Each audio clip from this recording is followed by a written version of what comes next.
Bonjour, monsieur Petit Lambert Ovono. Bonjour, Claire Newman. Merci. Merci de me recevoir aujourd'hui chez vous dans votre magnifique appartement à Paris. Je suis ravie de vous accueillir aujourd'hui dans notre première édition de l'entretien interview entre les candidats de l'émission The Newman Talk Show. Soyez les bienvenus. Et surtout, je vous remercie à vous de m'avoir fait confiance pour participer à cette émission. Alors, on va avoir quelques questions. Je vais avoir quelques questions à vous poser et surtout, l'objectif, c'est de vous faire présenter au peuple gabonais, de vous faire connaître aussi, parce que jusqu'à présent, certains Gabonais ne vous connaissaient pas.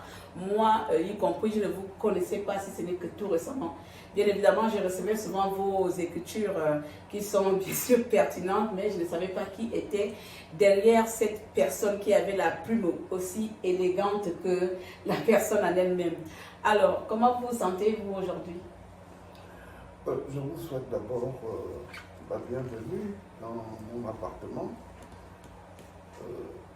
Je me sens bien, je me porte très très bien, sauf que après 3 opérations, j'ai encore quelques problèmes de mobilité pour marcher correctement. Et Dieu voulant, avec la rééducation, il y a déjà eu beaucoup d'efforts au niveau de mes jambes qui commencent à tenir. Mais je continue donc avec les kinés. J'espère que ce n'est pas un problème permanent, c'est pas... Non, c'est arrivé parce que je suis resté alité pendant 6 mois et il y a eu un raidissement des muscles, aussi bien des jambes que des cuisses. Et c'est ce que les kinés essaient de détendre avec des exercices kinésithérapeutes. En tout cas, nous, on vous souhaite tout le rétablissement possible. Alors, aujourd'hui, on va parler plus de votre supposée candidature à l'élection présidentielle. Monsieur Petit Lambert Ovono, est-ce que vous pouvez vous présenter aujourd'hui correctement au peuple gabonais qui vous êtes et pourquoi? Je suis Petit Lambert Ovono. Mon père est originaire de Bitam, entre Bitam et Oyem. Ma maman est d'Oyem et mon épouse est Nzebi, née à Bakumba, grandi à Mwanda. Bravo. J'ai 3 enfants, un garçon et 2 filles. Mon parcours scolaire s'est passé au Gabon jusqu'à mon terminale D au Collège Messieurs. Ensuite, j'ai fait une petite partie de mes études de gestion technico-commerciale et les autres études, je les ai faites totalement à Paris, en faculté de Vous êtes venu continuer votre cursus scolaire en France? Universitaire en France, en faculté de théologie d'abord parce que je voulais faire sciences politiques, mais dans l'histoire, la majorité des gens qui ont fait sciences politiques commençaient par les facultés de théologie parce qu'on avait l'avantage d'apprendre la langue hébreu, la langue grecque et le latin. Donc après une maîtrise en théologie, je suis allé à l'Institut des hautes études internationales à Paris, qui est lié au Centre d'études diplomatiques et stratégiques dans le 8e arrondissement où j'ai passé mon DSS. À l'issue de ça, je me suis spécialisé à la faculté de sciences politiques de Liège en Belgique, où 3 universités se réunissent, c'est-à-dire l'université de Liège, l'université de Bruxelles et l'université de Louvain, pour faire une spécialisation dans ce qu'on appelle la certification en évaluation des politiques publiques. D'accord. Donc ma spécialité, c'est l'évaluation des politiques publiques qui m'a permis d'ouvrir un cabinet. Voilà un peu mon cursus universitaire. Parlons un peu du côté certification de... Vous avez dit? Certifié en évaluation des politiques publiques. Et est-ce que ce diplôme-là a un impact au Gabon? Est-ce que vous avez arrivé à mettre en place cette compétence-là dans notre pays? Et comment vous arrivez à travailler avec cette certification? Même en France, on ne fait pas encore de certification. D'accord. Ce qu'on fait en France, c'est soit un master, soit un doctorat. Ça reste très académique, très théorique. Alors que l'université de Liège, et avec les deux autres fonds, et l'aspect théorique et l'aspect pratique. Donc du coup, ce certificat s'approche beaucoup plus de ce que fait l'ENAP, l'École nationale d'administration publique au Canada. C'est eux qui préparent également une certification, même si elle n'est pas l'équivalent de ce qui se passe à Liège, mais eux, ils préparent quand même déjà des évaluateurs. À quoi sert alors cette certification au Gabon à l'heure actuelle? Ça, c'est une très bonne question. Vous savez, une école, un hôpital, pour assurer la sécurité des populations, pour construire les universités, ça s'appelle les politiques publiques. D'accord. C'est l'État qui intervient pour mettre à la disposition du public pour répondre aux préoccupations des populations. L'État intervient par des politiques publiques. Et justement, ça, c'est la question clé. Le problème au Gabon, c'est que les populations ont des besoins. Et la seule personne qui doit répondre, je dis bien qui doit répondre à ces besoins, c'est l'État. Parce que l'État dispose de l'administration publique, dispose des impôts de tous les Gabonais. Ça, c'est le budget. L'État dispose du patrimoine de tous les Gabonais, les routes, les écoles, les ponts, toutes ces constructions, c'est ce qu'on appelle le patrimoine. Ça appartient à l'État. L'État dispose même des forces de sécurité, parce que l'État intervient avec la force publique en cas de nécessité. Donc c'est l'État qui doit répondre aux préoccupations des Gabonais. Mais l'État gabonais ne le fait pas. Et l'État gabonais ne veut même pas faire ce qu'on appelle la reddition des comptes, rendre compte aux populations, alors que c'est le bilan et faire des rapports. Et l'évaluateur, nous venons pour dire, attention monsieur l'État, vous avez tel ou tel projet. Est-ce que lorsqu'on a conçu ce projet a été bien conçu? Est-ce qu'il était fiable? Autrement dit, est-ce que les populations ont été associées à la conception? Et en évaluation, on a un critère pour le vérifier, c'est le critère de pertinence. Est-ce que vraiment ce projet va répondre aux préoccupations des Gabonais? C'est ça le nœud du problème et c'est le problème central des élections prochaines. C'est ça que je souhaite que les Gabonais retiennent.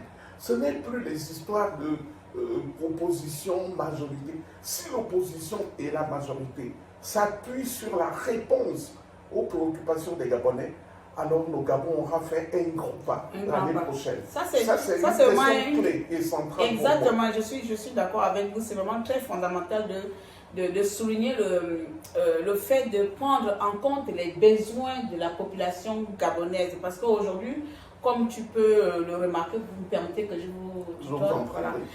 Comme je vais continuer, vous voyez, comme vous pouvez le remarquer, le souligner, les politiques gabonaises ne prennent pas en compte les besoins de cette population-là. Donc parfois, ce sont des analyses faites aléatoires, sans pourtant rentrer en profondeur des besoins du peuple gabonais. Parce que si on prenait vraiment en compte ces besoins-là, on arriverait bien sûr à votre analyse qui est si pertinente. D'abord, ça va rentrer peut-être dans votre programme politique, mais parlons un peu de votre candidature parce que je crus comprendre que vous voudrez vous présenter à l'élection présidentielle de 2023 qui arrive. Alors ma question par rapport à votre candidature, votre potentielle candidature est: pourquoi le Gabonais devrait vous faire confiance? Mais parce que je propose une innovation. Je propose laquelle, par exemple? Les politiques publiques. Je propose que les Gabonais comprennent que la nécessité actuelle, c'est de répondre à leurs préoccupations. Et seul l'État... Quelle est cette innovation alors? C'est leur proposer justement de voter le candidat qui amènera le thème sur les politiques publiques. Et ces politiques publiques sont lesquelles? C'est la route. Vous voyez tous les jours l'état des routes gabonaises. L'État nous annonce que nous voulons améliorer. Mais le rôle d'un État, ce n'est pas d'améliorer, c'est de construire et qu'on mesure les résultats. Or, le gouvernement n'accepte pas de mesurer les résultats. Ça veut donc dire qu'il y a un problème. Ils se contentent de la situation actuelle. Exact. Vous voyez l'état des écoles, il y a sur-effectif, 150 élèves par classe. Alors que l'UNESCO, qui est l'organisation mondiale en matière d'éducation et de culture, dit qu'on ne doit pas dépasser 50 élèves par classe. Et comment vous allez faire, exemple, si vous êtes, excusez-moi, si vous êtes candidat et si vous êtes président, comment vous allez faire, vous, pour remédier au problème de l'effectif scolaire dans les écoles, par exemple? Comment vous allez faire à peu près? Cette question est de fond. Oui. Mais je voudrais dire que le plan stratégique Gabon émergent, d'accord. Ça c'est est un bon plan. Bon, c'est vrai, on peut trouver quelques failles. Il n'y a que les évaluateurs qui peuvent trouver les failles. D'accord. Mais le plan, c'est le plan. Maintenant, il faut le mettre en œuvre. Il faut le réaliser. Vous allez reprendre le plan émergent d'Ali Bongo. Donc, les candidats peuvent amener différents plans. D'accord. Il faut qu'ils aient associé les populations. Ça, les plans doivent être participatifs. Deuxièmement, il faudrait déterminer les différentes activités qui sont dans les plans. Et c'est ces activités-là où chacun des pilotes, chaque personne qui va être choisie, doit atteindre les résultats. Et ces résultats doivent être mesurés pour qu'il y ait réellement le changement. Mais pour qu'il y ait le changement, il faut interroger les bénéficiaires. Est-ce que l'école ou le pont qu'on vous a construit, ça vous satisfait? Et non pas un gouvernement qui vient se vanter que j'ai fait telle ou telle chose, sans interroger les bénéficiaires eux-mêmes. Regardez la baie des Rois, en ce moment. Oui. Ils s'en vantent qu'ils ont fait la baie des Rois. Ont-ils demandé aux populations gabonaises si ça correspond à leurs besoins? Est-ce que c'était vraiment le besoin des Gabonais? Vu l'engouement de certains Gabonais, peut-être que les Gabonais sont aussi heureux d'avoir reçu ce cadeau de l'État. Non, je répète, ont-ils demandé à ces Gabonais si c'était ça leur besoin? Quels sont les besoins? Les préoccupations des Gabonais, vous les connaissez, tout le monde les connaît. La route, l'école, l'hôpital, l'éducation, la sécurité, la vie chère, les éboulements. Tout le monde connaît ces préoccupations. C'est ça les préoccupations des Gabonais et c'est à ça que le gouvernement doit répondre. Le gouvernement, les populations n'ont pas demandé la baie des cochons. La baie des rois. La baie des rois, c'est pour les riches. C'est pour les riches ou c'est pour les gens qui veulent aller s'amuser. Alors que, mais après la visite à la baie des rois le soir, il faut rentrer à Kingele, non? Et il va pleuvoir. Hein? Il y aura des éboulements. Et donc les préoccupations resteront entières. Mais la baie des rois satisfait à quel besoin? Bon, ok, là, je comprends, j'essaie de comprendre à peu près comment, j'essaie de vous comprendre. Aujourd'hui, votre point central, c'est de comprendre d'abord les besoins des Gabonais. Supposons, je parle bien, supposons que vous avez déjà à peu près tous les besoins des Gabonais. Maintenant, je vais vous prendre un exemple concret. Quelle sera pour vous la stratégie que vous allez mettre en place pour soulager le besoin, exemple, en secteur du travail? Pour les jeunes Gabonais qui n'ont pas de travail aujourd'hui, les jeunes Gabonais qui ont fait des études, par exemple, supposons que j'ai fait des études à l'étranger, n'importe qui vient avec un doctorat et veut s'installer au pays, comme nombreux jeunes Gabonais qui n'ont pas d'emploi aujourd'hui. Comment le président, M. Petit Lambert, pourrait mettre une politique, une stratégie en place pour remédier ou soulager ces jeunes Gabonais ou tous ces Gabonais qui n'ont pas d'emploi, puisqu'il y a un besoin là? C'est une question fondamentale. Il ne faut pas vanter le doctorat. Le doctorat est une présomption de compétence. D'accord. Il n'y a aucune compétence là-dedans. Donc, le modèle francophone qui consiste à vanter les diplômes n'est pas le meilleur. Il faudrait que les gens aient, bien entendu, le savoir, mais également le savoir-faire. Mais les doctorants, là, ils savent faire quoi? C'est la question que je vous pose. Ils savent rien faire. C'est la question, vous, président, qu'est-ce que vous allez faire? Donc, ce qu'il faut, premièrement, c'est de faire un code des emplois du Gabon. Le Gabon offre quoi comme emploi à tous les Gabonais? Il y a un ministère du travail, il y a l'Office national de l'emploi. Ils doivent nous dérouler les emplois qu'offre le Gabon. Le Gabon a par exemple du cacao. Quels sont les emplois qu'offre le Gabon en matière de Monsieur cacao? le Président, là, vous n'écoutez pas bien ma question. Mais si, mais vous répondez, moi. Okay, il faut d'abord évaluer, vérifier les différents emplois qu'offre le Gabon. D'accord. Et c'est à ce moment qu'on sait que le Gabon a besoin de telle ou telle spécialité. Mais s'il y a des jeunes, c'est simple. Ils ont les doctorats, ils ont les masters, ils sont des ingénieurs. Il suffit qu'ils choisissent librement leur stage dans ces différents emplois-là. Et à ce moment, ils vont faire l'alternance pour ceux qui sont encore à l'université. Pour ceux qui chôment, il faut renforcer leurs capacités. Ça s'appelle le renforcement des capacités. Et à ce moment, ils ont tout de suite un emploi dans le secteur qu'ils ont choisi et dans le secteur qu'offrent les Gabonais. Ça s'appelle adéquation, formation, emploi. Mais jusqu'à présent, on forme des docteurs, on forme des masters, mais au niveau qualification, on ne les met pas sur le chantier pour qu'ils sachent faire quelque chose. En résumé, si je veux bien... En résumé, inventaire de tous les emplois du Gabon, inventaire de nos jeunes qui n'ont pas de qualification, qui n'ont pas de formation, qui sont des universités, qui ont des diplômes académiques, et on fait l'adéquation. On les place en fonction des emplois qu'offre le Gabon. Comme ça? Enfin, ils vont faire le renforcement des capacités. C'est aussi simple que bonjour. C'est aussi simple que bonjour. Je suis désolé, c'est simple comme bonjour. D'accord. Mais maintenant, pour les élèves, ou bien pas les élèves, pour les jeunes Gabonais qui ne seront pas répertoriés dans le recensement que vous avez fait, qui ont fait peut-être des diplômes comme vous avez fait une certification politique, et qu'il y a peut-être d'autres jeunes qui ont cette certification, mais que cette compétence n'est pas au Gabon. Comment vous allez remédier à ces personnes qui ont des savoir-faire qui ne sont pas applicables sur notre territoire? Comment vous pouvez offrir, ou bien vous allez ouvrir d'autres emplois, vous allez créer d'autres emplois pour ces secteurs en question? Ça s'appelle tout simplement de la reconversion. Si vous êtes journaliste et qu'il n'y a pas d'emploi de journalisme au Gabon, vous allez me reconvertir. On vous propose, ce n'est pas de la force, oui. On vous propose une reconversion dans la communication. Aïe. Mais enfin, le journalisme, c'est quoi? C'est au départ de la communication. C'est la finalité. Mais ce serait-il pas possible, au contraire, de créer cette filière ou bien cette profession au pays que de reconvertir quelqu'un qui a peut-être fait 5 ans d'études avec des stages et que cet emploi n'est pas présent au pays? Il ne perd pas. Prenons l'exemple des psychologues ou, je ne sais pas, des psychiatres. Ils ne sont pas tellement nombreux au Gabon et qu'il y en a qui descendent au pays.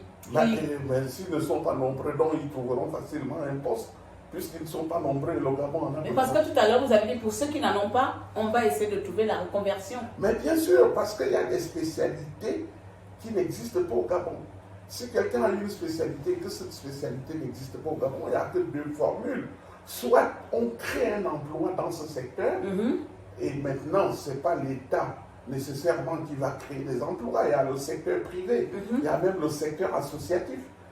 Soit donc on crée un emploi pour répondre à cette qualification, soit on lui propose une reconversion. D'accord. On a des solutions. Il y a toujours une solution à chaque problème. Voilà. En tout cas, merci pour cet éclaircissement. Maintenant, on va essayer de passer à peu près à... Bon, je voulais venir un peu sur votre... Vous avez fait la présentation sur votre historique politique, mais je vais plutôt sauter ce côté et vous poser la question sur votre candidature. Êtes-vous candidat de l'opposition, du parti en place ou bien indépendant, et pourquoi choisir ce statut? Cette question m'amène à revenir sur la première. Je vous dis que mon intérêt, c'est celui des Gabonais, répondre aux préoccupations, aux besoins et aux problèmes des Gabonais. Mais l'opposition aussi fait la même chose. L'opposition dit l'opposition a le même langage que vous. Non, l'opposition n'a pas le même langage que moi. Et ils ne répondent pas aux besoins des Gabonais. Non, mais non. Leur préoccupation, c'est le changement de dirigeants du Gabon. La majorité, leur position, c'est rester ad vitam aeternam au pouvoir. C'est ça leur préoccupation. moi, ma préoccupation, c'est de répondre aux besoins des Gabonais. C'est ça si la grande présentement, différence. C'est ce qui fait à ce que je souhaite candidater aux prochaines élections présidentielles. En tant qu'indépendant. J'avais proposé, il y a 2 mois, de candidater aux primaires, aux élections primaires dans la majorité. D'accord. J'avais demandé à me présenter également aux primaires de l'opposition. C'était quelque chose d'inédit. Ça ne s'est jamais passé, m'ont dit les gens. Les pédégistes m'ont dit qu'ils ont un candidat naturel, qui est ils s'appellent distingué camarade Bongo. Voilà. Donc, hormis lui, aucun autre candidat ne peut se présenter au PDG. Et vous voyez déjà qu'il y a eu une fermeture. Oui. Hein, ils ferment la porte, oui. Non seulement en interne chez eux, mais à bien plus forte raison, quelqu'un qui n'est pas partisan, qui ne milite pas dans un parti politique. Du côté de l'opposition, ils me disent que si jamais ils organisaient des élections primaires, seuls les gens qui ont des partis politiques peuvent présenter leur candidature. Là aussi, c'est fermer la porte. Or, moi, je souhaitais un candidat de consensus. Pourquoi consensus? Parce que la priorité des priorités d'un candidat à l'élection présidentielle au Gabon doit être de répondre aux préoccupations des Gabonais. Répondre aux besoins, on n'a pas besoin de brandir l'étiquette PDG ou l'étiquette Manganga Moussabou. Exact. Ce n'est pas ce dont les Gabonais ont besoin. Les Gabonais ont besoin de manger, de l'école. Mais parlons un peu des candidats de l'opposition. Que pensez-vous de certaines candidatures? Prenons l'exemple sur Chambrier. Pensez-vous que votre concurrent ou rival, M. Chambrier, candidat à l'élection présidentielle 2023, soit à la hauteur? Barreau Chambrier est un frère à moi. Les familles se connaissent, nos familles se connaissent. Je crois qu'il a le droit de se présenter. Moi, je dis, ma préoccupation, c'est répondre aux préoccupations des Gabonais. Tout candidat qui a pour priorité dans son projet de société, la première priorité, répondre aux besoins des populations gabonaises, je le soutiens. Donc, je le soutiens. Pour vous, Chambrier ne répond pas aux besoins des Gabonais. Barreau n'a pas encore déclaré officiellement sa candidature. Ça, c'est vrai. Personne n'a encore fait jusqu'à janvier. Il y a quelques personnes qui se sont déjà positionnées comme candidates, pour candidater, mais personne n'a encore déclaré sa candidature. Mais je lirai les projets, j'écouterai leurs interventions, mais je répète, celui qui dit que sa préoccupation, c'est répondre aux besoins des Gabonais, celui-là, il va dans le même sens que moi. Mais, Madame Newman, si 3 personnes disent que leur préoccupation, c'est de répondre aux besoins des Gabonais, pourquoi ne pas se mettre alors ensemble? Mais c'est la question, c'est la prochaine question que je voulais vous poser, mais vous avez coupé le débat. C'est pour ça que je dis, j'attends que les autres expriment leurs préoccupations. Mais on a vu tout récemment le parti, je ne sais plus si vous me rappeler, avec Mimboto. Je n'ai pas vu tout récemment, ils ont fait un congrès avec Chambrier, un congrès pour désigner l'appel à la candidature. Il y a eu le congrès de l'Union nationale, dirigé par Mme Paulette Moussambou, qui a appelé à l'union des partis de l'opposition pour réfléchir sur une candidature comme on l'a fait en 2016 et sur un programme commun. Ça, ils n'ont pas encore choisi. J'attends qu'ils choisissent leur candidat. Éventuellement, tu pourrais s'associer à eux si on fait appel à une candidature. Je vous répète que si ce candidat a pour priorité, il faut qu'il y ait vraiment la condition. À ce moment-là, je m'inscris là-dedans. Ensuite, il y a eu un congrès du RPM, donc le parti de Barreau, qui a aussi invité les gens et qui a répondu à l'appel de Mme Moussambou, dont on attend qu'il se détermine. Je vais publier une lettre aux congressistes du PDG, probablement mardi, pour leur demander de prioriser la réponse aux préoccupations des Gabonais. Mais est-ce qu'ils peuvent le faire, puisqu'ils ont le pouvoir depuis 52 ans, il dirige toute l'administration, tous les budgets, tout le patrimoine du Gabon. Il n'arrive pas à répondre aux préoccupations des Gabonais. Sinon, on ne connaîtrait pas le taux de pauvreté qui ne fait que s'augmenter. On ne connaîtrait pas 39% de chômage des jeunes au Gabon. Donc, il n'arrive toujours pas à répondre aux préoccupations des Gabonais. Maintenant, bon, on peut dire que peut-être ils étaient frileux. Maintenant, ils vont faire un congrès. J'attends les résolutions de ce congrès et le choix de leur candidat pour voir s'ils priorisent la réponse aux besoins des Gabonais. Mais attention, je vais évaluer parce que j'ai des critères d'évaluation. Un des critères, par exemple, madame, c'est la redevabilité. S'engager à rendre les comptes. Et là, le premier engagement concernera de ne pas gager les ressources du Gabon. Les ressources du Gabon, c'est le pétrole, c'est le bois, c'est la forêt. Or, là, ils sont en train de gager avec Olam, ils signent des contrats de 20, 25 ans où Olam ne paye pas les taxes à la zone de Nongok. Inacceptable. Que vont faire nos jeunes si leurs ressources sont déjà gagées? C'est leur vie qui est hypothéquée. Donc, on ne peut pas accepter. Je vais proposer une charte à l'ensemble des candidats qu'ils signent cette charte, qu'ils ne gâchent pas les biens du Gabon. C'est les biens des Gabonais. Mais Monsieur le Président, là, voilà. vous parlez de quelque chose là. Vous parlez d'une charte seulement pour les candidats et autres, les hommes politiques gabonais. Mais on sait aussi que la politique gabonaise rime avec la politique française. Du côté de la France, quelle sera votre politique, votre positionnement vis-à-vis de la France, vis-à-vis de l'ingérence de la France dans notre politique, dans la politique de notre pays? Il n'y a pas que l'ingérence de la France. Mais commençons par la France déjà. Ça, c'est d'abord le point le plus important, parce qu'on connaît un peu l'histoire un peu de la France avec le Gabon. C'est une bonne question, puisque hier, il y avait le sommet États-Unis-Afrique. Et j'ai été interviewé longuement hier sur le sommet États-Unis-Afrique, sur les enjeux. Qu'est-ce que les États-Unis gagnent, qu'est-ce que l'Afrique gagne. Aujourd'hui, en Afrique, il y a une compétition des grandes puissances.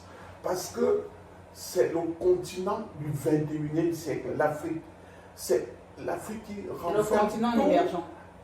Non, pas émergent. C'est l'Afrique qui renferme toutes les richesses minières, potentielles et énergétiques du monde. En 2050,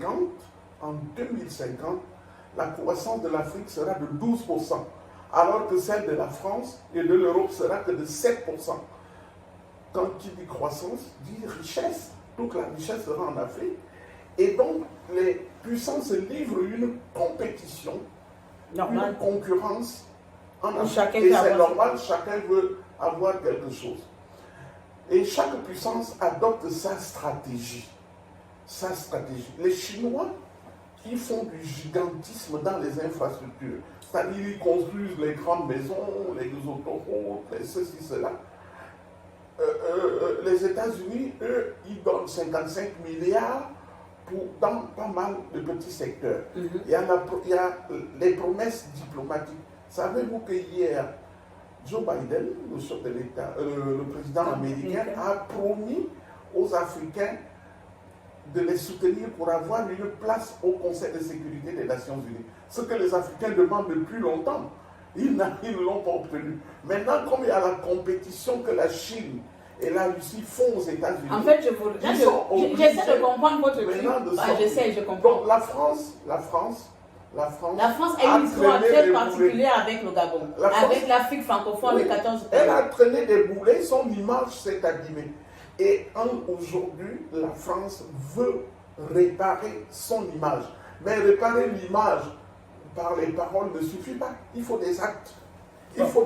Est-ce que la France va satisfaire aux besoins? Non, ma question, pour simplifier ma question, la France n'a pas besoin de satisfaire les besoins des Gabonais.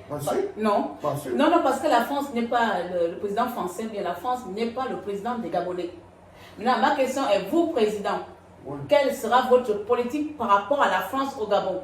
C'est-à-dire, aujourd'hui, nous savons très bien que à peu près 70% de nos ressources sont maintenus en France, sont dirigés par les Français. Vous, Président, est-ce que vous allez continuer, bien sûr, à maintenir cette politique que la France doit installer et continuer à piller notre pays, ou vous allez rompre tout simplement cette relation et mettre en place une relation de partenariat comme beaucoup d'autres pays, parce que les Américains et la France n'ont pas le même statut au Gabon. Donc ma question, si je peux être plus clair, quelle sera votre politique, votre positionnement vis-à-vis de la France si vous êtes président du Gabon? La même politique avec les autres puissances. Mais non, parce que les autres puissances n'ont pas les mêmes intérêts. Vous me posez pas la question. Je vous réponds, moi, oui.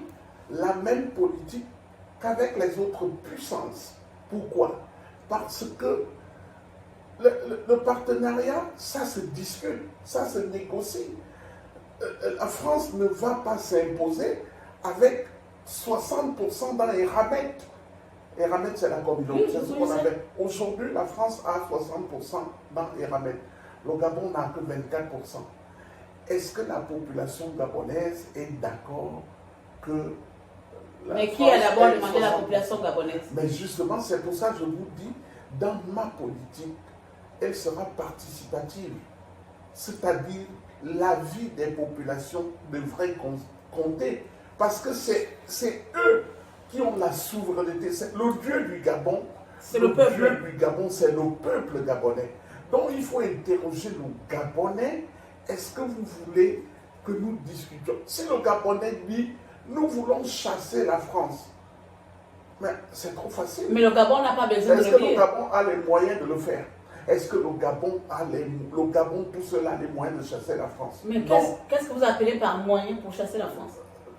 N'oubliez pas que l'économie gabonaise, pour la mettre en valeur, pour oui. aller chercher le pétrole sous terre. Oui, ce ne sont pas les Français qui... Non, mais je vous cite un exemple. Oui. Pour exploiter le manganèse, c'est la France. Pour les télécommunications, c'est la France. Donc en gros... La langue que nous parlons, c'est la France. L'armée française connaît mieux le territoire gabonais que les Gabonais eux-mêmes. Donc nous sommes liés par un certain nombre de choses. Si nous disons du jour au lendemain que nous chassons la France, nous allons remplacer ça par quoi? Donc moi, ma position est la suivante, négocier. Négocier secteur par secteur pour que le Gabon ait des avantages et que le Gabon se construise. Monsieur le Président, combien de parts le peuple gabonais détient-il en France? Le Gabon n'est pas une puissance. Voilà. En fait, c'est un peu facile à venir investir ici. Vous-même, vous êtes ici. Non, mais... Ouvrez déjà votre chaîne. Parce que votre réponse, votre raisonnement, vous qui êtes pour l'intérêt des Gabonais, votre raisonnement vis-à-vis de la France ne répond pas à l'intérêt du Gabon. Comment ça? Voici, vous dites... La France. L'intérêt du Gabon, ce n'est pas de chasser la France. Ça, c'est l'intérêt. Non, il a chassé. Ça, c'est l'intérêt des démagogues. Non, ça, c'est les démagogues. Non, Monsieur le Président, il a chassé et de reprendre ce qui nous est dû. Or qu'aujourd'hui, le peuple gabonais ne veut pas forcément chasser la France. Le peuple gabonais veut avoir le pouvoir absolu sur les politiques économiques de son pays. Comment dire absolu? Ben tout doit nous revenir. C'est-à-dire aujourd'hui, les Gabonais peuvent-ils eux-mêmes exploiter le manganèse? Pourquoi pas? Avec quel moyen? Pourquoi pas? Avec quel moyen? Mais pourquoi pas? Ils peuvent fabriquer un chemin de fer. Monsieur le Président, si vous êtes président, il y a des ingénieurs au Gabon. Non. En fait, si vous êtes président, c'est-à-dire que vous allez privilégier l'intelligence, le savoir-faire du peuple gabonais. Pourquoi le peuple français est-il plus compétent que le peuple gabonais? Si vous-même en tant que président, vous sous-estimez déjà votre... en matière de le dire, votre façon de le dire. C'est trop simpliste. Non, c'est pas simpliste. Vous dites comment le Gabon peut, avec quoi le Gabon peut-il se débarrasser de la France? Le Gabon doit se préparer. Le Gabon doit se préparer à l'autonomie. Et justement, on n'est pas encore arrivé sur ma vision du Gabon, sur les actions que j'entends mettre. J'entends en 2030 que le Gabon devienne autonome. Mais monsieur le Président, ça je comprends bien. Sachez que si vous n'êtes pas aussi clair sur votre politique vis-à-vis de la France, même ce même peuple gabonais... Nous ne sommes pas encore en campagne. Je sais que nous ne sommes pas encore en campagne, mais vous devez y réfléchir très longuement sur cette question. Mon projet est déjà prêt. D'accord. Et je le diffuse par petits morceaux, par petits morceaux. La vision que j'ai du Gabon, c'est qu'en 2030, c'est-à-dire en 7 ans, notre pays devienne véritablement autonome. Et dans l'autonomie, dans cette autonomie, il y a l'autonomie alimentaire. Alimentaire, hein, autosuffisance alimentaire. C'est ce que les Gabonais mangent. Et les populations ont faim. Le coût de la vie est cher. Peu importe si tout est géré par les... Le Gabon importe pour 800 milliards de nourriture par an. Le tiers du budget du Gabon. Donc, il nous faut l'autonomie alimentaire. Il nous faut l'autonomie éducationnelle. Vous savez le nombre d'étudiants gabonais qu'il y a à l'étranger? Il y a même des étudiants gabonais au Mali, au Niger, au Bénin. Vous pensez que c'est normal qu'on envoie nos jeunes enfants dans des pays enclavés? Le Gabon, il faut l'autonomie éducationnelle, c'est-à-dire il faut des universités dans chaque province, de l'école, des centres de formation professionnelle, avec l'adéquation formation-emploi. C'est pour ça qu'il faut faire l'inventaire des emplois. L'autonomie médicale. Vous ne voyez pas que tous nos chefs meurent à l'étranger? Vous ne voyez pas ça? Donc il nous faut l'autonomie.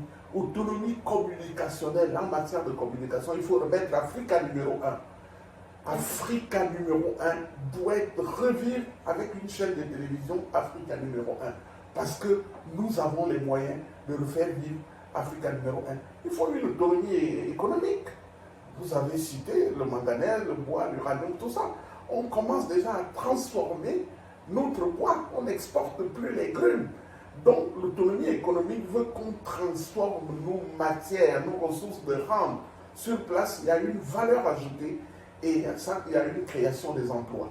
Il faut donc, quand on sera autonome, dans 6 ans, on pourra alors parler d'indépendance du Gabon.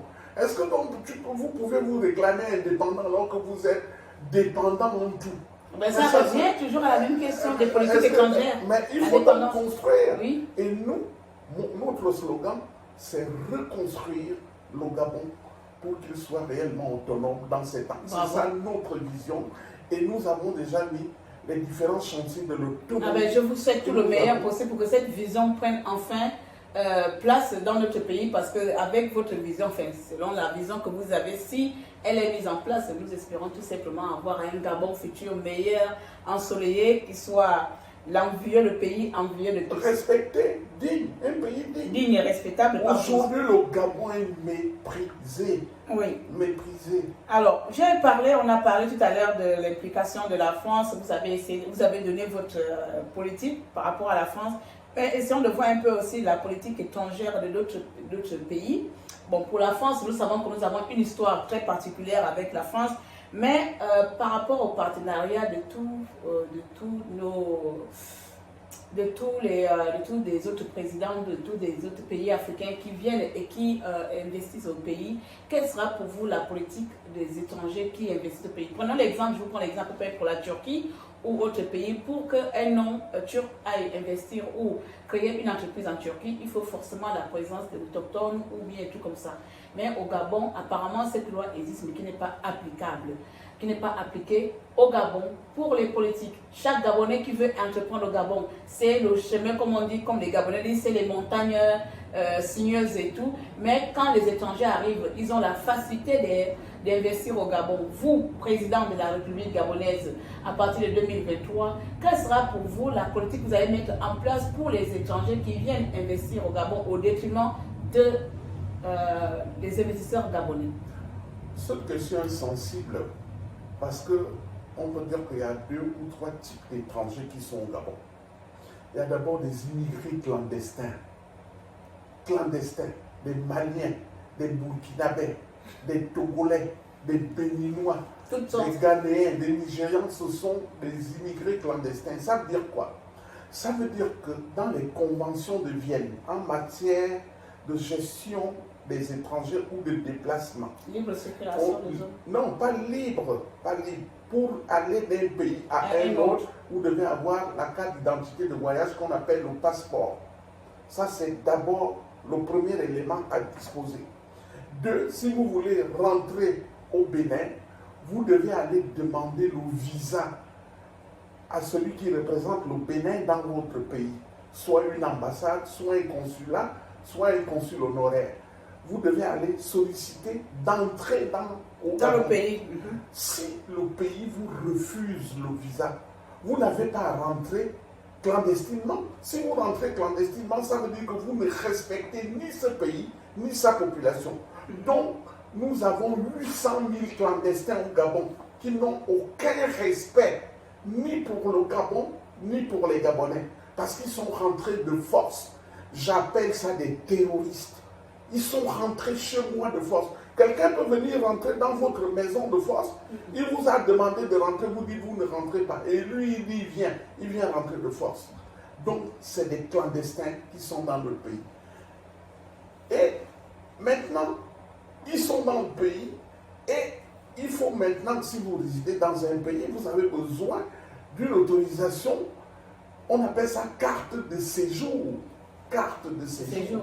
Mais le Gabon a mis en place une politique de vente de cartes de séjour. Là, la faute à qui? Au Gabon.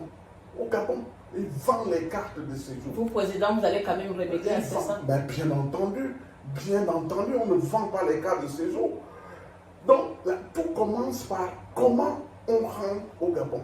Quel est le type de personne qui est rentrée au Gabon? Pour couper court, pour les 800 000 qui sont rentrés au Gabon, moi, président, j'utilise l'expression de François Hollande, moi, président, je vais les régulariser tous. Les étrangers? Oui, je les régularise. Même ceux qui sont rentrés clandestinement? Même ceux qui, tous, je les régularise tous, mais sous des conditions. D'accord. Régularisation pour 3 ans. Une carte de séjour d'une validité de 3 ans. Renouvelable une fois. Non, le montant restera, je crois que la carte de séjour c'est 150 000. L'argent qui est dessus, les 700 000 c'est pour acheter le billet retour dans son pays. D'accord. Mais je régularise tous à une condition. Il y a 2500 villages au Gabon. 2500 villages. On divise les 800 000 par 2500 villages. Et le nombre là, je crois, il doit faire 123. Du coup, on va les mettre dans les villages. Celui qui n'est pas d'accord n'a pas vocation à rester au Gabon. Il retourne dans son pays. C'est aussi une politique pour faire vivre les villages. Mais bien sûr, pour faire vivre le Gabon, on a besoin de main-d'œuvre pour l'agriculture, pour construire, pour débrousser, pour travailler. On a besoin de ça. Mais les villages, ça c'est ma politique. Ça c'est un problème dans un problème que vous venez de créer là. Dans les villages que vous allez renvoyer ces immigrés-là, vous avez construit, vous allez mettre des logements en place pour ces immigrants que vous allez renvoyer dans les villages. Mais tous les villages ont des chefs de village. Mais les chefs de village n'ont pas de maison à leur disposition. L'investissement doit suivre. Les 800 000 étrangers clandestins qui sont rentrés, il faut les régulariser, il faut les affecter dans les villages. Et ça va redonner vie à notre pays. Au niveau des villages, c'est quand même 267 000 km² sur le plan continental. Exact. Et à peu près l'équivalent sur le plan maritime, c'est-à-dire nos côtes maritimes. Et il faut donc les affecter là-bas. Maintenant, le deuxième type d'étrangers, c'est des gens qui sont des vrais investisseurs, qui sont rentrés au Gabon. Et vous remarquerez, ceux qui parlent de la France, que l'investissement de la France a beaucoup diminué au profit de l'investissement chinois, singapourien, asiatique et même nord-africain avec le Maroc, qui sont maintenant beaucoup installés au Gabon. Mais est-ce que ces gens payent les impôts? Parce que quand on parle d'investissement, il faut créer des emplois, il faut payer des impôts. Il faut payer impôts. Dans les impôts, il y a 2 types d'impôts. Il y a les charges fiscales, de ce qu'on appelle impôts, et il y a les charges sociales. Bon, ils donnent quelques emplois mal payés aux Gabonais à la zone économique spéciale de Nkok. Mais est-ce que ça satisfait? Il y a eu une étude de même ici avec Nakona qui ont démontré qu'il n'y avait aucun apport important en matière de fiscalité. Mais ils payent quelques charges sociales et c'est insuffisant. Donc, vraiment, il faut revoir l'investissement et les investisseurs qui sont là-bas. Et c'est peut-être là aussi la différence, parce que quand il s'agit des investissements occidentaux, c'est-à-dire la France, l'Angleterre, les États-Unis, l'Allemagne, l'Union européenne, eux, ils payent réellement des charges, ils sont dans le formel. Ils ne sont pas comme les Chinois qui font venir les Chinois pour venir occuper même des emplois que nous n'avons pas. Ça c'est un problème fondamental aussi, parce que si, comme j'ai posé la question que vous avez un peu aussi tirée, la question c'était de comment privilégier l'entrepreneuriat étranger par rapport à l'entrepreneuriat gabonais. Bon, je vais mettre la question simple.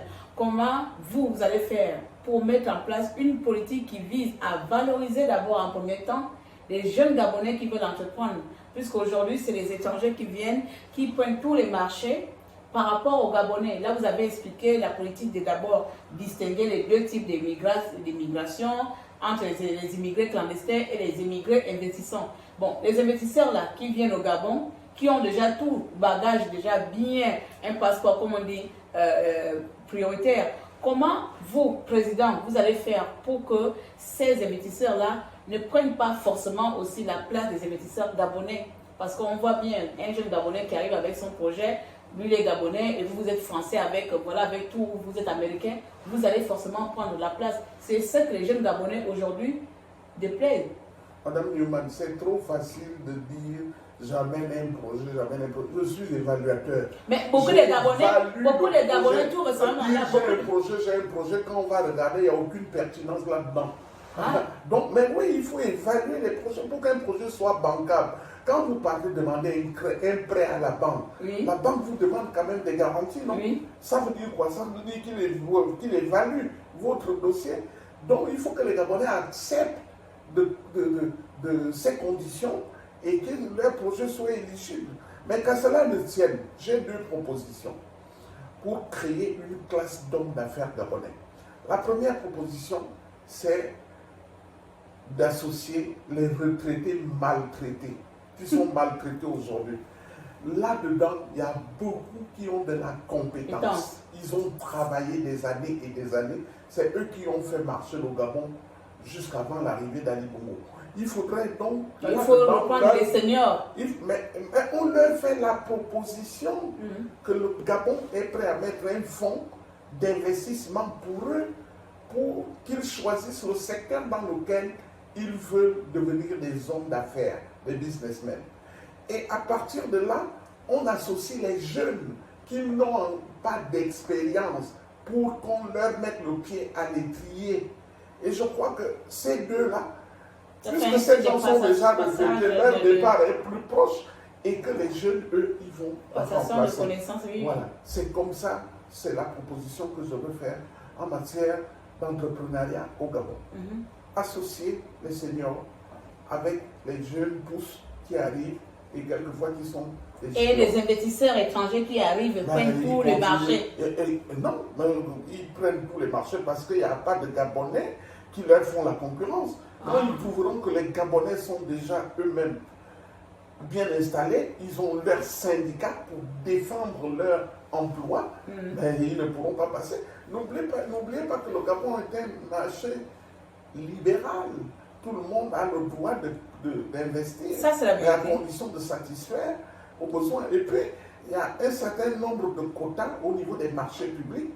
Quand un marché public ne dépasse pas un certain montant, par exemple 30 millions, ça doit revenir nécessairement aux Gabonais. Mais il y a des Gabonais eux-mêmes qui prennent des prête-noms des étrangers. Tu vois, les étrangers prennent des prête-noms des Gabonais pour avoir des petites entreprises qui doivent revenir aux Gabonais. Il faut aussi que les Gabonais eux-mêmes commencent à arrêter cette comédie. Et c'est ce qui fait qu'il y ait la corruption, qu'il y ait le détournement de deniers publics. C'est tous ces problèmes-là. Donc, on va les résoudre. Mais j'insiste beaucoup sur les retraités maltraités et sur la jeunesse. La jeunesse. Il faut la transmission des connaissances des retraités vers la jeunesse. Vers la jeunesse. Voilà, ok. Et surtout, à la base, l'éducation à la base. Moi, président, tout jeune Gabonais qui naît, je dis bien tout jeune Gabonais qui naît, sera boursier. Depuis l'âge de 3 ans, il sera boursier. Moi, quand j'étais au collège, en 6e, j'avais une bourse de 1600 Mais où allez-vous tirer tout cet argent? Parce que tous les jeunes Gabonais, c'est-à-dire que ce sont les Gabonais qui sont à l'intérieur du pays Et à l'extérieur du pays. J'ai calculé, il y a 660 000 Gabonais de moins de 35 ans au Gabon. C'est-à-dire de 35 ans à 1 an. Ils sont 660 000. Si vous distribuez les bourses à ces gens-là... À la hauteur de combien la bourse? Mais ça dépend de la classe. De la classe, oui. C'est en fonction du primaire, au secondaire. Ah, même au primaire aussi, ils auront la bourse. Mais bien sûr, je dis depuis l'âge de 3 ans jusqu'à l'université. Par mois. Par mois. Par mois. D'accord. J'ai calculé, ça fait 800 milliards. D'accord. Ça fait 800 milliards par an. Je vous ai dit qu'on importe pour 800 milliards de nourriture. Ça, c'est seulement pour le Gabon. Hein. Ça, c'est les jeunes qui sont au Gabon. Y compris ceux qui sont à l'étranger. Ceux qui sont à l'étranger sont moins de 100 000 étudiants à l'étranger. D'accord. L'ensemble fait 660 000. L'ensemble de... Selon les classes, c'est-à-dire qu'on va partir de 10 000 francs pour les primaires. Voilà. Et à 500 000 francs à l'université. 800 000 pour l'université. D'accord. Et jusqu'à 25 ans. Au-delà de 25 ans, jusqu'à 35 ans, on va ouvrir ce qu'on appelle des crédits à taux zéro, remboursables quand on commence seulement à travailler, garantis par l'État. Est-ce que vous comprenez? Ça fait 800 milliards.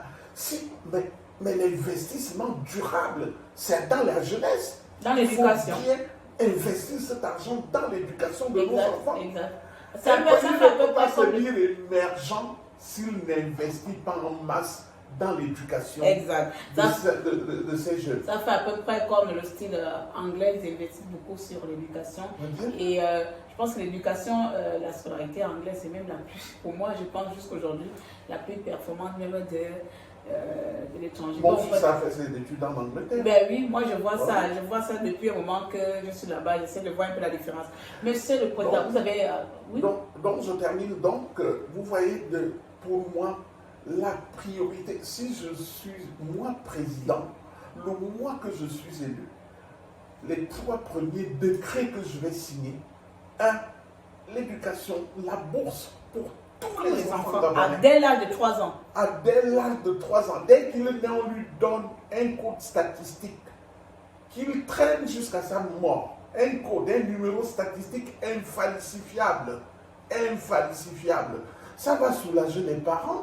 Ils ne vont plus payer les fournitures, puisque les fournitures scolaires seront données cadeau à l'école. École cadeau. École cadeau. Hôpital cadeau. Non, je retire. Je ne veux pas revenir. Je ne veux pas revenir sur ce. C'est les bûcherons. Moi-même, j'étais bûcheron. Exactement, j'avais oublié. RNB pour la France. Non. Mais c'est le meilleur slogan, hein? Non, oui, en termes de slogan, mais en termes de réalité, puisqu'il aura la bourse l'enfant, il faudrait qu'il paye un tout petit peu quelque chose. Si quelqu'un a une bourse de 10 000 et s'il paye 500 francs par mois pour sa participation à la cantine scolaire, puisqu'il y aura des cantines partout, c'est une participation, ce n'est plus cadeau. Il aura le transport public, parce que le transport rentre dans la politique publique. Vous ne voyez pas les transports en commun ici. Vous payez votre ticket mensuel. Et l'enfant donnera une petite part de sa bourse. C'est participatif. On appelle ça participatif. Tout le monde met la main selon ses moyens. Exactement. Il faut arrêter avec cette histoire cadeau. Il faut motiver les gens à participer. Je suis d'accord avec ça. C'est ça la participation. Je suis d'accord avec le fait qu'il faut arrêter cadeau. Il y aura les fournitures scolaires seront données à l'école. Quand le cahier est fini, l'enfant avec sa carte magnétique, il va voir le maître. Le maître signe, l'enfant va à la bibliothèque, on lui donne son cahier, son sac. Il faut organiser l'éducation, il faut mettre en masse. Mais par-dessus tout, il faut se fixer des objectifs. Exact. Quel est l'objectif?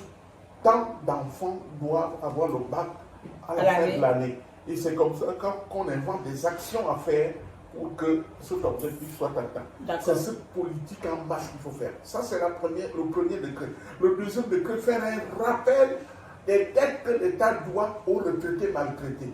On ne peut pas traiter nos pères, nos grands-pères. Même moi-même, je viens d'être retraité. Vous savez combien j'ai de retraite? 157 000 francs CFA. Alors que, au Gabon, je gagnais 1,2 million de salaire par mois. J'ai 157 000. On ne m'a même pas dit si c'est une pré-retraite. On ne m'a pas payé. On me doit 8 ans de salaire.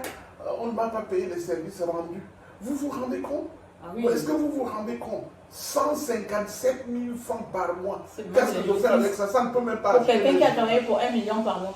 J'avais 1,2 million par mois. Ah oui. Hein? Ça ne peut même pas payer mes journaux, ça ne peut pas payer mon électricité, mon gardien ou ma femme de ménage. Mais parlons un peu côté finance, là. On va essayer parce qu'on tire un peu en long. Donc, un décret pour régulariser, payer tout. Vous allez demander l'argent est où? Vous allez Il y a des niches d'argent au Gabon. C'est-à-dire il y a des endroits où l'argent est caché. Je suis en ce moment membre du conseil d'administration de ce qu'on appelle l'ITIE, l'Initiative pour la transparence dans les industries extractives, pétrole, gaz, mine. Je siège au conseil d'administration. Tu sais qu'il y a l'argent. De l'ITIE. Vous savez, pour signer un contrat à une société qui veut simplement faire la recherche pétrolière, il verse de l'argent. Cet argent n'est pas déclaré. Pour signer un contrat, il verse de l'argent. L'argent n'est pas déclaré. Or, c'est eux qui financent le budget du Gabon en plus de 60%. Donc, il y a de l'argent. Il faut la transparence et la bonne gouvernance là-dedans. Et enfin, il y a la taxe d'habitation. Les gens ont des maisons, des terrains, des propriétés bâties et non bâties. Ils doivent payer les taxes d'habitation. Non, vous n'avez pas nous amener la politique. Vous n'avez pas amené la politique française au Gabon. Comment on va faire les logements publics alors? Ah, pour les logements. Ok, d'accord. Comment on va construire les logements publics? Je répète, un gouvernement, un État doit répondre aux préoccupations de sa population, et sa population par les politiques publiques. D'accord. Transport public, logement public, santé publique, école publique, sécurité publique. Donc, regardez au Gabon, il y a déjà des petites choses comme ça, mais il faut les organiser et faire la bonne gouvernance. Vous savez, je termine sur ce mot. Batterie 4, là où on appelle à l'hydraulique batterie 4, c'est pour l'État. Mais les gens se sont accaparés ces maisons. Moi, président, on va recommencer l'inventaire de tous ces biens, partout au Gabon, les biens qui appartiennent à l'État. Vous savez que les ministères louent maintenant des bâtiments chez les privés. Ces privés ont construit ces immeubles avec de l'argent détourné de l'État. Ils font maintenant louer de nouveau à l'État et c'est eux qui prennent l'argent. Ça s'appelle du recyclage de l'argent. Nous lutterons impitoyablement, je dis bien, j'utilise rarement des mots comme ça, impitoyablement contre ce recyclage d'argent et ceux qui ont détourné les biens publics. Je ne peux pas accepter ça. Je ne peux pas accepter mais, ça. Ça, je vous remercie énormément pour tous ces éclaircissements qui vont aider beaucoup le peuple gabonais à mieux comprendre votre projet politique et votre vision politique dans notre pays si vous êtes président de la République gabonaise. Mais pour terminer sur cette question, on va un peu rebondir sur la question de votre candidature. Comment allez-vous financer votre campagne si en janvier vous déclarez être candidat à l'élection présidentielle? Lorsque quelqu'un veut être candidat, il conçoit ce qu'on appelle un projet. Mais c'est comme tout projet. Un projet, c'est un projet. Vous présentez la vision, vous présentez vos objectifs, vous présentez les résultats attendus, vous présentez les différentes activités à entreprendre. Et chaque activité est subdivisée en tâches. Et chaque tâche a un coût. Si vous voulez organiser une conférence au stade, vous savez que je dois louer le stade, je dois amener les sonos, je dois amener les boissons glacées. Tout ça, ça a un coût. Et c'est l'ensemble de ces tâches-là qui fait ce qu'on appelle le budget de campagne. Or, une tâche, si vous n'avez pas d'argent, vous pouvez quand même mobiliser les ressources. En allant, vous, par exemple, Madame Newman, vous avez votre petit équipement. Je peux vous solliciter. Madame Newman, est-ce que vous pouvez, s'il vous plaît, m'aider à diffuser telle ou telle chose? Vous pouvez accepter ou vous pouvez refuser. Si vous acceptez, c'est une mobilisation qui a une Ça veut dire qu'il y a un financement. D'accord. Donc, la priorité des priorités, c'est d'avoir un projet bancable. C'est comme ça qu'appellent les financiers. Un projet bancable, et vous recherchez alors à mobiliser les ressources pour financer votre campagne. le candidat PDG, lui, il utilise les biens de l'État, ce qui appartient à tout le monde. Et si on avait une loi, ça n'irait pas comme ça. Exact. Donc vous comprenez que là, il y a aussi des choses à arranger. Mais je ne veux pas rentrer dans ce débat de loi, de ceci, parce que je ne veux pas mettre l'accent sur les hommes. Je mets l'accent sur les Gabonais qui ont des besoins auxquels je dois répondre. Parlons des Gabonais. Il y a un Gabonais qui fait l'actualité aujourd'hui, M. Bertrand Zibi Abégué. Lors de notre dernier débat, vous avez dit si M. Bertrand Zibi Abégué venait à se présenter, qu'il n'était pas éligible parce qu'il avait fait la prison. Jusqu'aujourd'hui, moi j'ai essayé de chercher un peu dans notre constitution et je ne vois nullement la mention de prisonniers et à être écartés lors des élections présidentielles. Est-ce que vous pouvez mieux m'indiquer ou égayer, bien édifier les Gabonais sur cette question de prison égale à non-éligibilité à la candidature présidentielle? Donc, je vous ai dit, et je répète, que moi, je me suis renseigné, et c'est une juriste qui m'a dit qu'au regard du temps qu'il a passé en prison, il est sûr que ses droits civiques ont été retirés ou suspendus. C'est la loi qui le dit. Maintenant, il faut encore que cette peine ait été inscrite dans l'extrait de casier judiciaire de la personne concernée. Alors, donc, en fait, donc, quand s'il est candidat, il va demander son extrait de casier judiciaire. Si c'est mentionné dans l'extrait de casier judiciaire qu'on lui a retiré ses droits civiques. Voilà, maintenant c'est ça, je voulais répondre sur ça. Comment retirer les droits civiques? Est-ce que le fait de faire la prison... C'est la loi. Est-ce que le fait de faire la prison veut dire qu'on n'a plus de droits civiques? À une certaine limite, à une certaine durée de prison, les droits civiques sont suspendus. Est-ce qu'il y a une place? Je ne suis pas juriste. Oui, je sais, mais est-ce qu'il y a une place où on peut aller voir, on peut aller... moi, j'essaie de chercher. Bon, c'est vrai que j'ai peut-être cherché du mauvais côté en allant regarder la constitution gabonaise. Non, ce n'est pas dans la constitution. C'était par rapport aux élections présidentielles que j'allais regarder dans la constitution gabonaise. Il faut regarder les conditions d'éligibilité dans le code électoral. Et je vais le regarder, il n'y a pas la prison dedans. Si, non. On vous dit, il y a la demande. Article combien? Non, je dis, je ne suis pas juriste. Voilà. Parce que j'ai essayé de regarder un peu pour en comprendre, parce que beaucoup de Gabonais... Ne posez pas la question directement à Bertrand.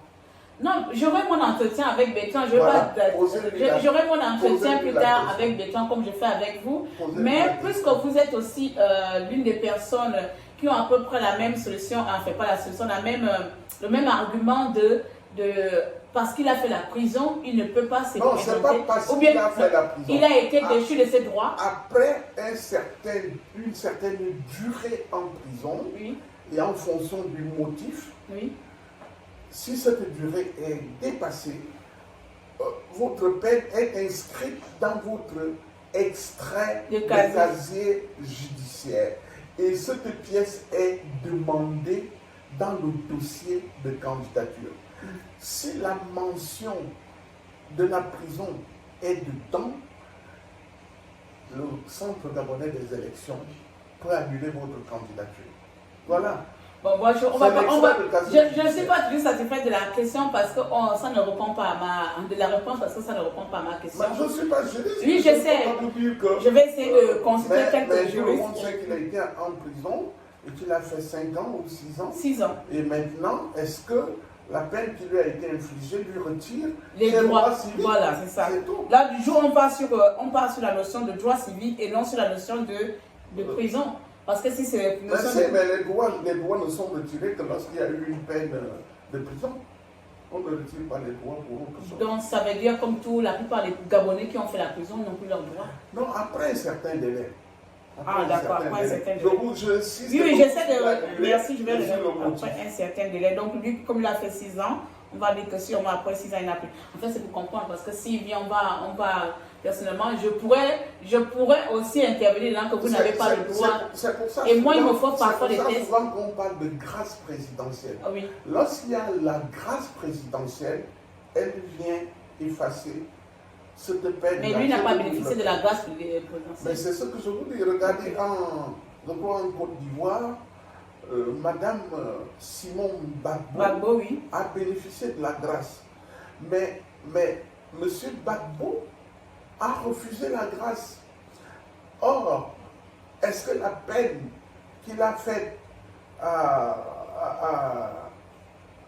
la CPI va compter? On ne sait pas. Ouais. Et cet artifice juridique, là, il n'y a que les juristes. Vous avez dit qu'il faut que je regarde dans quel code? Le code électoral. Le code électoral, c'est lui qui dit les différents documents pour être candidat à une élection présidentielle. Okay. Regardez, moi, je suis arrivé ici en janvier comme malade, avec le cachet de mon passeport fait foi, tous les certificats médicaux de mon hôpital font foi, tout ça. Mais savez-vous qu'au Gabon, il y en a qui disent que ma candidature ne sera pas validée parce que je ne réside pas au Gabon. Ben, mais il faut alors que je réside au Gabon, je suis en Vous êtes venu juste pour les soins sanitaires. Ouais, vous voyez, c'est-à-dire qu'il faut fournir les papiers qui justifient ou qui ne justifient pas. Merci énormément. Avez-vous un mot de fin avant de pouvoir clôturer ce magnifique et premier entretien face à face avec vous? D'abord, vous féliciter.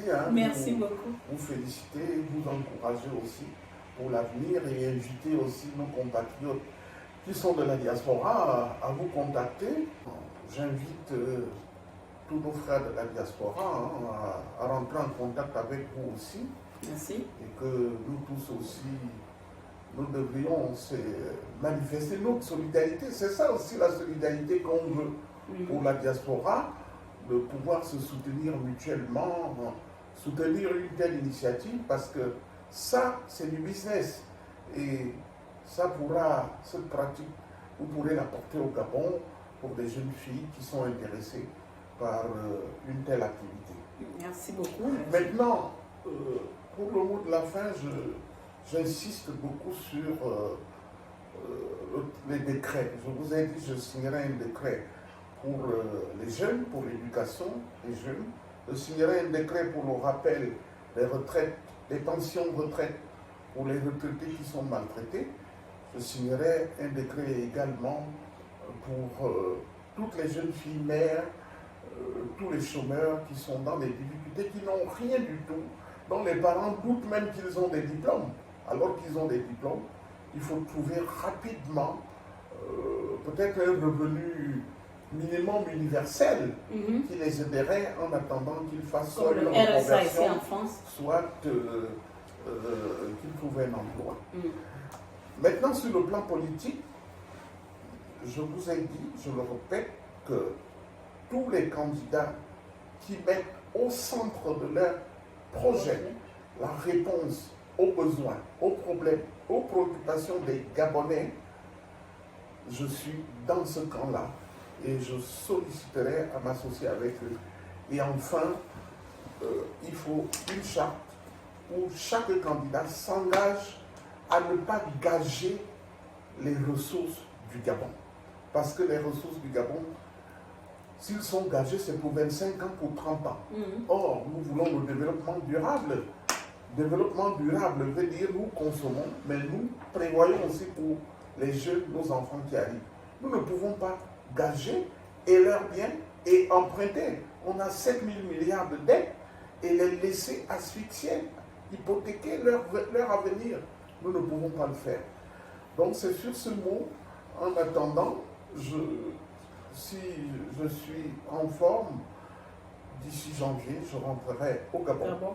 Et c'est au Gabon que je dirai si je suis candidat ou pas. Je ne peux pas déclarer ma candidature étant à l'étranger. Je respecte mes compatriotes. C'est le mérite d'être clair. Je dois aller jusqu'au bout. Merci. En tout cas, merci à vous de m'avoir donné cette opportunité de présenter votre personne.